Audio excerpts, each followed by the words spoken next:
भूतिया कहानी है भूतिया हवेली। भूतिया हवेली के बारे में बहुत साल पहले की बात है। सीतापुर नाम का एक गांव था। उस गांव में एक बहुत ही बड़ी हवेली थी। वहां सिर्फ भूतों का ही वास था। जो भी उस हवेली में जाता था, भूत उसे मौत के घाट उतार देता था और उसके कटे हुए सिर को बाहर रास्ते में फेंक देता था।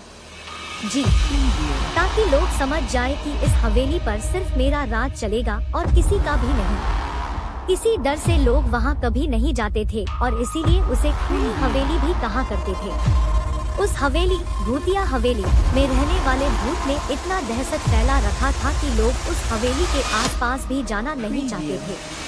यहाँ तक कि भेड़ बकरी भी अगर गलती से घास चरते चरते वहाँ पहुँच गए तो वो भी तुरंत अपना दुम दबाकर भाग जाते थे, क्योंकि वह भूत जानवरों को भी नहीं छोड़ता था। एक दिन अमावस की रात थी। आसमान में बहुत बादल घिरे हुए थे और बारिश भी जोरों की हो रही थी। उसी गांव के 3 दोस्त राजू, शिवम और दीपक उसी रास्ते से स्टेशन जा रहे थे।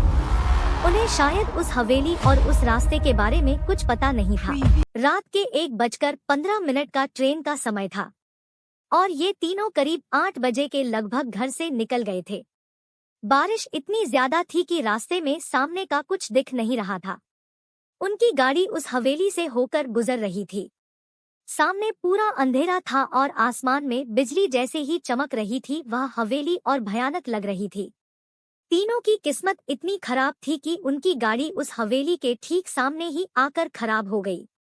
ड्राइवर बोला, साहब लग रहा है कि इंजन में पानी चला गया है, गाड़ी स्टार्ट ही नहीं हो रहा है। इसको ठीक करने में शायद 1 घंटा लग जाएगा।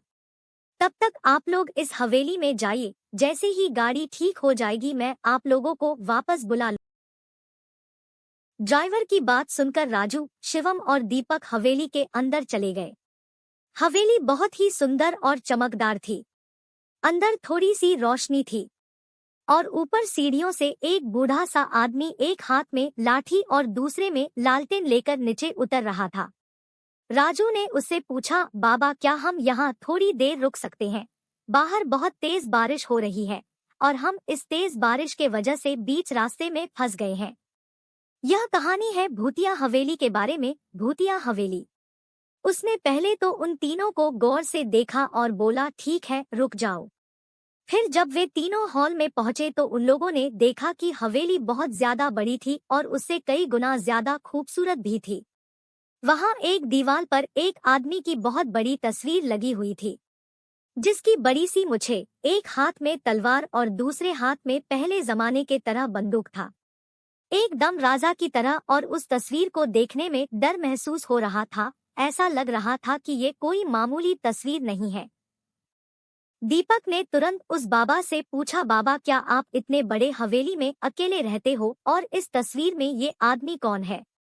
बाबा ने दीपक से आंख मिलाकर कहा, ये इस घर का मालिक थे जो कई साल पहले इनकी मौत हो गई और मैं इनका रिश्तेदार हूँ और इस हवेली की देखभाल के लिए आता जाता रहता हूँ।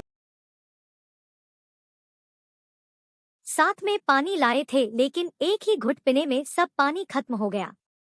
फिर तीनों खिड़की से आवाज लगाने लगे, लेकिन बाहर से कोई जवाब नहीं आ रहा था। दीपक ने अपना मोबाइल उठाकर फोन करना चाहा, लेकिन वहां नेटवर्क ही नहीं था। सब कुछ बहुत अजीब हो रहा था। अब उनके साथ आगे क्या होने वाला था, ये किसी को नहीं पता था। लेकिन उन्हें समझ आ गया था कि वो बहुत बुरी तरह से फंस गए हैं।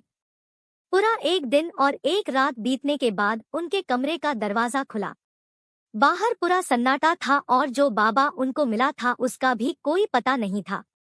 जैसे ही दरवाजा खुला, तीनों पागलों की तरह दौड़कर कमरे से बाहर निकले और हवेली से बाहर निकलने का रास्ता ढूंढने लगे, लेकिन बाहर जाने का कोई रास्ता नहीं था।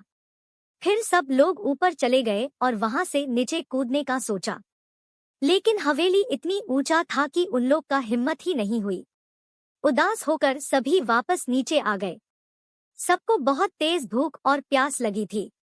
सब जगह देखा, लेकिन उन्हें न ही कुछ खाने को मिला और न ही कुछ पीने को। नल तो था, लेकिन उसमें पानी नहीं आ रहा था। सब थक के एक जगह बैठ गए और अब क्या करें यही सोचकर एक दूसरे से पागलों की तरह बर्ताव करने लगे। थोड़ी ही देर में शाम हो गई और उस हवेली, भूतिया हवेली के अंदर एक शैतानी माहौल बनना चालू होने लगा। थोड़ी देर में अंधेरा हो गया और तीनों दोस्त आपस में लड़ने लगे। ऐसे ही उन लोग की रात बीत जाती है। फिर दूसरे दिन सुबह होती है और फिर से सबको दोबारा से भूख और प्यास लगी होती है। सुबह फिर से सब लोग पानी खोजते हैं।